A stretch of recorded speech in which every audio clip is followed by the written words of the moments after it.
Welcome back, boys and girls. Today we're doing Chapter 9 of Poppy and Rye. The Rain Falls. Poppy and Aerith trudged along in silence, with her mind taken up by thoughts of the mouse with whom she had danced. She was grateful for the quiet. How so very much like Ragweed he was, and yet how different. While they looked alike, the stranger seemed softer, gentler than bold, headstrong Ragweed that she had known. Certainly this mouse was more romantic. Was he, Poppy kept wondering, a dream or not? If he was a dream, he was the best dream she'd ever have. Still, she hoped he was real. If her dance partner had been real, how could she find him again? Of course, it was impossible that he had been Ragweed, but the mouse clearly was a golden mouse. If there was one golden mouse in the area, perhaps there would be more. Did that mean she was nearing Ragweed's home? As they walked, Poppy hummed the snippet of tune she had composed for her dance. So preoccupied was Poppy by her musings that she failed to notice that Aerith was frowning and grumbling even more than usual. "What's that noise?" he suddenly asked. "It's me, humming." "I'm in no mood for music." "How come?" Forget it." Poppy paused to look at her friend closely. There was a look in his eyes she had never seen before. "Aerith," she said, suddenly alarmed, "what is it?" Aerith looked a little sheepish. Bumblebee flunk, never mind." Poppy offered a worried glance, but chose to ask no more questions. In any case, she preferred to think about her dance. Once again, she began to hum her tune. The two friends continued west. When on occasion they met others on the path, a mole, a water rat, Poppy asked if they had ever heard of the brook. Much advice was offered. Directions were given, and sure enough, another brook was found. Small and calm, it was very much what Poppy imagined she was looking for. But to her disappointment, no golden mice lived thereabout. A resident otter did inform Poppy and Aerith that there was another pretty, shallow brook no farther than 2 hills beyond in that direction. The otter pointed due west. "I bet we find the right one this time," Poppy, ever hopeful, said to Aerith as they started walking again. Aerith grew even more gloomy. Though the day had begun bright and clear, the sky had turned gray and cloudy, the air heavy. Treetops flicked and bobbed in a humid breeze. Birds flew high and fast. Clearly a storm was coming. With new urgency, Poppy and Aerith trudged toward the crest of the second hill. "Maybe when we get to the top, we'll see the brook that the otter mentioned," Poppy said. "Soon as we get to the top of that hill," Aerith proclaimed, "I'm going back home." "Why?" "I'm sick of walking," the porcupine replied. From the crest of the hill, they looked down into a valley. At the very bottom was a pond. "No brook," Aerith said with palpable relief. "Let's go home." "Well, actually," Poppy pointed out, "there's a brook leading into the pond and out of it." Aerith muttered something unintelligible under his breath, then said, "It's going to rain." "Aerith," Poppy said, "rain won't hurt us. I'm going to check that brook." Even as they stood, drops began to fall. At first, it came slowly, great plops of water. Then, while lightning crackled off to the distant north and thunder followed, a steady drizzle began to fall. Aerith wheeled about and moved toward a clump of trees. "Where are you going?" Poppy called. "Where do you think, Toadwort? Out of the rain!" "Aerith, I want to explore that brook." "Buzzard fraps," the porcupine muttered. Poppy watched Aerith go. "Will you promise to stay there until I search a bit?" she called after him. "I never promise anything." "How will I know where you are?" "Watch my tracks." Poppy waited until Aerith reached a cottonwood tree and started to climb it. She noted its position, then hurried down the path. By now the rain was falling steadily. For his part, Aerith looked around, saw which way Poppy was going, down the other side of the hill, then curled himself into a tight ball and closed his eyes. "I never should have come," he muttered. "Ragweed. Nothing but ragweed. I thought I was her best friend." Poppy was approaching the pond. Halfway down the hill, she could see that it had been created by beavers. And here's a picture of Aerith.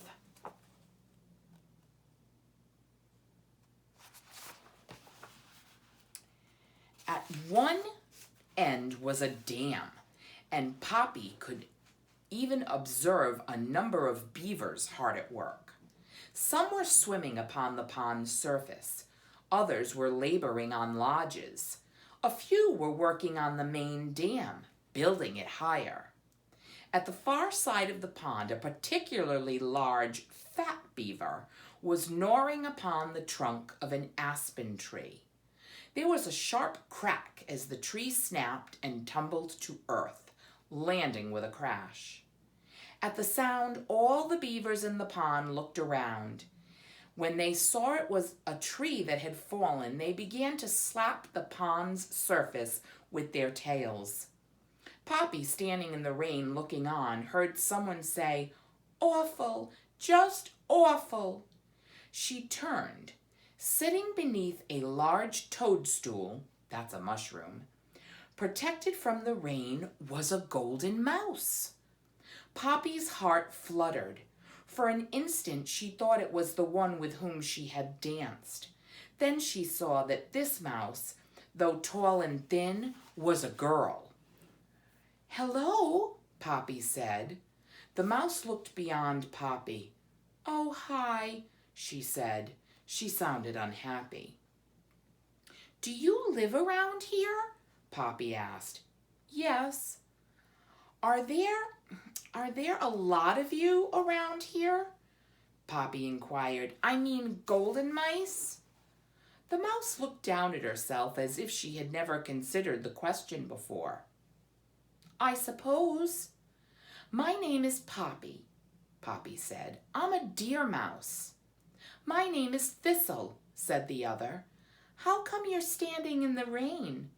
"Oh, right, I am. May I join you?" "Sure."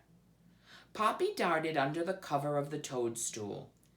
Thistle, making room, asked, "Where are you from?" "Back east, over by Dimwood Forest." "Never heard of it," Thistle said with polite indifference. She had turned back to stare down at the pond. Water dripped from around the edge of the toadstool like a tattered curtain. "I hate beavers," Thistle said. "Why?" "When they made that pond, they ruined everything for everybody. The brook used to be so cool." Poppy's heart gave a lurch. "Is that what you called it?" she asked, her voice faltering. "The brook?" Thistle nodded. "You wouldn't think it used to be small and calm. Look at it now," she said sadly. Then she added, "Our home was right on the banks of the brook. No more. Flooded out. We had to move away because of them." Poppy was trying to restrain her growing excitement. "Thistle," she asked nervously. "What? Does the name ragweed mean anything to you?" Thistle had been gazing mournfully down at the pond. At the name, she whirled about. Ragweed? She cried. That's my brother. Do you know him? Have you seen him? Do you have any idea where he is? Is he coming back? I can't tell you how much we need him. Instead of answering Thistle's barrage of questions, Poppy asked one of her own. Are your parents named Clover and Valerian? How did you know? Ragweed must have told you. But that means you do know him. Oh man, you gotta see my parents. Our nest isn't far, she went on. Come on, please tell me about Ragweed. What's he doing? You don't know how much we miss him. Do you know when he's coming? We really need him to come back. I've got tons of brothers, but Ragweed's the best. Managing to push down her emotions, but speaking in a strained voice, Poppy said, I think I better speak to your parents. Thistle darted into the rain. I'll take you. What did you say your name was? Poppy. Poppy, you won't believe how glad my parents will be to see you. With Thistle looking over her shoulder to make sure Poppy was following, the two mice made their way through the rain along a path that led uphill from the pond. The farther they went, the more nervous Poppy became. It's just over here, Thistle kept calling.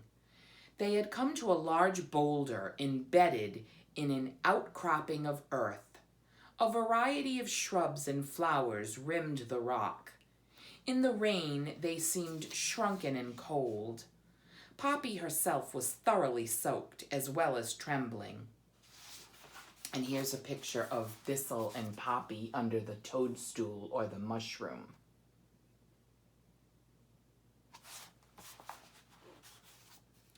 The wetness came from the rain, but the trembling came from her emotions. Though Thistle was just as wet, she was too excited to notice Poppy's state. Just follow me, the young mouse said, darting along the base of the rock, then plunging into the small hole which was screened by some flowering rose crown. At the entry hole, Poppy paused to give herself strength. Why did I ever want to do this, she wondered. Thistle popped back out of the hole. Come on, she called, then plunged down the tunnel again. A reluctant Poppy followed at a slower pace. She could hear Thistle yell, Ma, Pa, everyone, guess what? Someone's come with news about Ragweed. Full of dread, wishing the tunnel were 100 miles long, Poppy crept the whole way. All the same, within moments, she entered the nest. In a glance, Poppy saw the nest for what it was, a single shabby room stuffed with golden mice.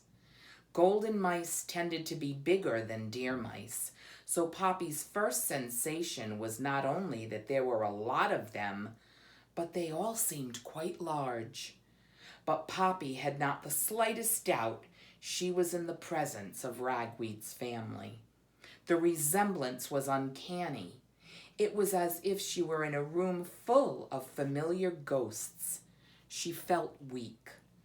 There were the 2 adults, Clover and Valerian, plus 11 children. The children ranged from fully grown young adults to squeaking infants, one of which was being burped on Clover's shoulder. When Poppy entered the nest, the golden mice stared at her with twitching ears and wide eyes. This is Poppy, Thistle announced clearly. How do? Valerian said, standing tall and thin and fussing with his whiskers.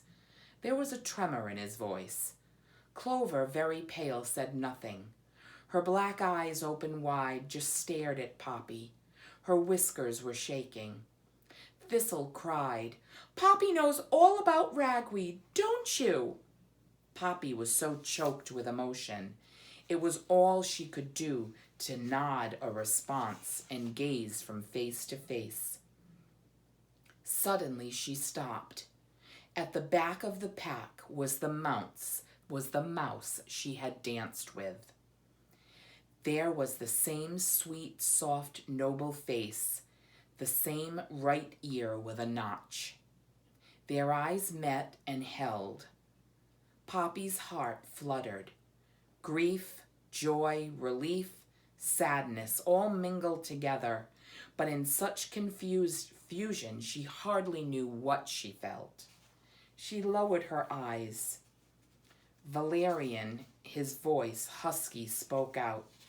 "My dear, Miss Mouse, do you have some news about our son Ragweed?"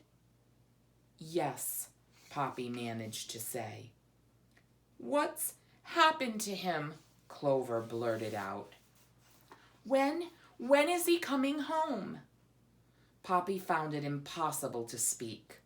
Instead, she sought out the face of her dancing partner. Once again their eyes met. How she wished he were not there. How she wished she were not going to say what she had to say. "Please," she heard Clover beg as if from some distant place. "I really must know." As Clover spoke, she stood up. Infant still in her arms, she reached a paw to touch Valerian, as if she were in need of steadying herself. Her round, heavy body seemed uncertain on her stumpy legs. Poppy turned back to Clover. "I'm afraid Ragweed—" The next word stuck. She could not speak the word. She had to force it out. "Ragweed is dead," she finally said, her voice tiny. Utter silence. "Dead?" a small voice, a youngster's, echoed. "Dead?" Clover repeated. Poppy could only nod yes. Valerian cleared his throat. "But how?" he managed to ask. "An owl killed him." "An owl?" someone said. Then all was silence again. Suddenly Clover sat down. "My own poor sweet boy," she sobbed. "Can you tell us more?" Valerian asked in a choked voice. Poppy closed her eyes. When she opened them, she sought out the face of the mouse with whom she had danced. When she found it, it was full of awful sadness. We were in love," Poppy said. "We were going to marry." "Oh my," Clover murmured, putting a paw to her trembling lips. Valerian swallowed hard, cleared his throat, and said, "Poppy, we thank you for coming and telling us." He wiped a tear from one cheek, then the other. "I thought you'd want to know," Poppy said softly. "That's why I came." The golden mice stared at Poppy as if she had spoken a strange language. Clover, letting escape a small squeak, even as she stroked the baby she was holding, said, "It's a terrible thing to live beyond your own children." With great effort, Valerian drew himself up. "Poppy, it was generous of you to come so far to bring us the news. You must be tired." "I'm all right," Poppy said. "You're welcome to stay with us as long as you'd like," he added. "This is not where Ragweed was brought up. We've fallen on hard times, but our nest is your nest." "The beavers sank our nest," one of the young mice shouted. All the children began to talk at once.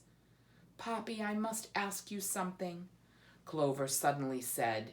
In an instant, the nest became quiet again. "Yes, please," Poppy said. "I hope you loved my son very much," Clover said. Poppy did not answer right away. Instead, she looked down at her toes, then up and around, seeking the face of the one with whom she had danced. He was gazing at her with a look of profound pain. "Did you love him?" Clover pressed. The question seemed urgent. "Yes," Poppy said. "I did, very much."